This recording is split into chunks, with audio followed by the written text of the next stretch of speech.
नमस्कार साथियों, आज की चर्चा में आप सभी का स्वागत है। आज हम चर्चा करने जा रहे हैं एचकेआरएन के, विशेष तौर पे एचकेआरएन के अध्यापकों के बारे में चर्चा करने जा रहे हैं। वो अध्यापक जो किसी भी देश या राज्य के क्या होते हैं, भविष्य का निर्माण करते हैं। लेकिन आज हम देख रहे हैं जो हरियाणा सरकार है उन्हीं अध्यापकों के साथ है, वो सही ढंग से व्यवहार है वो नहीं कर रही है। हरियाणा सरकार उन अध्यापकों को स्कूलों से निकालने को तुली है। अब देखते हो, अगर कोई कर्मचारी है ना, किसी प्राइवेट संस्था में काम करता है ना, उसको भी 15 दिन, 20 दिन, 1 महीना, 2 महीने पहले नोटिस दिया जाता है कि आपको इतने महीने पहले भाई आपको जवाब दे दिया जाएगा। लेकिन हरियाणा सरकार बिना किसी पूर्व सूचना से उनको क्या कर रही है, भी निकाल रही है, जो कि बहुत ज्यादा अन्याय है कर्मचारियों पर। क्योंकि एक कर्मचारी है ना, सिर्फ उसी को ही नहीं निकाल रही है, उसके पूरे परिवार की रोजी रोटी पर क्या करने का काम कर रही है, लात मारने का काम कर रही है। तो मेरी गुजारिश है सभी साथियों से जो भी एचकेआरएन में लगे हुए हैं कि वो इस न्याय का घोर विरोध करें।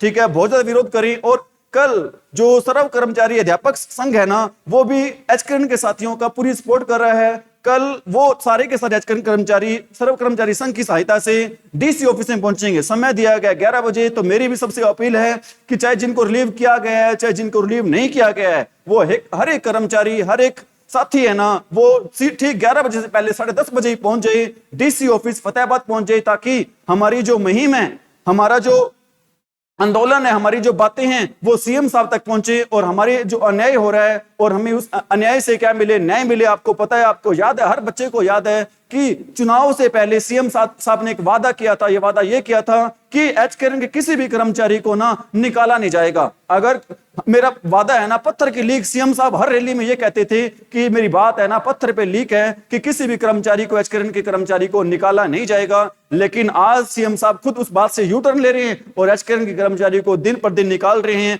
बिना किसी नोटिस के निकाल रहे हैं। मेरी आपसे सीएम साहब से हाथ जोड़कर विनती है कि आप ऐसा अन्याय है न करें, आप किसी की रोजी रोटी पे लात न मारें, क्योंकि आप एक अध्यापक के साथ अन्याय नहीं कर रहे, आप जो बच्चों स्कूल में पढ़ रहे हैं उनके साथ भी क्या कर रहे हो, अन्याय कर रहे हो। क्योंकि आपको पता है, अगर एक बच्चा अध्यापक होता है ना, बच्चों के भविष्य का क्या होता है, निर्माता होता है। लेकिन आप उन अध्यापकों का भविष्य है वो सुनिश्चित ना करके अध्यापकों के भविष्य से क्या कर रहे हो, खिलवाड़ कर रहे हो। बच्चों का भविष्य तो अपने आप ही खिलवाड़ होगा। तो मेरी सभी से निवेदन है, रिक्वेस्ट है, अपील है कि कल सभी आप 11 बजे डीसी ऑफिस में पहुंचे। और सीएम से भी आग्रह है, रिक्वेस्ट है, हाथ जोड़ के रिक्वेस्ट है कि आप किसी को भी साथी को रिलीव न करें। सीटें खाली हैं, हर बंदे को, हर टीचर को क्या करें, एडजस्ट करें। साथियों, आज के लिए इतना ही। जय हिंद, नमस्कार।